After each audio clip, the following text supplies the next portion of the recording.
Den caso há que petição na minister para bem staten para vragenuur.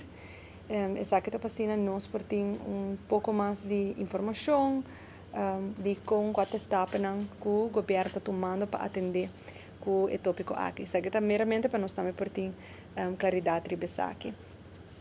Como parte disso aqui, nós podemos reparar também motivo também de uma pergunta que nós fazemos está arriba é IHR, sabe que é International Health Regulation, dus regra como se tem regulação para cumprir com a World Health Organization, que é algo que hopi anos acaba não tá bem trabalhando aqui, for de ano 2015 no junho, Holanda, com Sint Maarten, Curaçao a trabalhar com acordo que nós vamos trabalhar com cada dos países que tem uma regulação para isso aqui.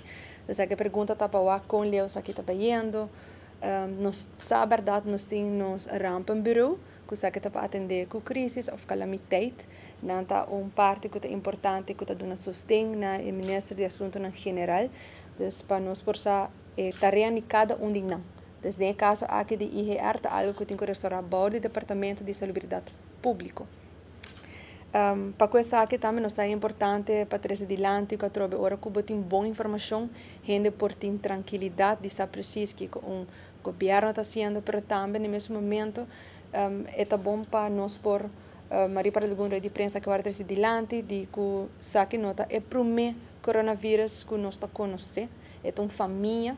Coronavírus eigenlijk algo que existe desde anos 1960, sabe que é de 7 tipos que nós está conhecendo. A trovetura está acta de forma diferente, pelo qual ainda tem ponto não para o vírus aqui que nós está bezig está estudia, botou é diferente organização around o mundo está estudia como está comportar para nós poder que com grande efeito que tem lo vai estar. Ba arrubiamo a mita far bukhout.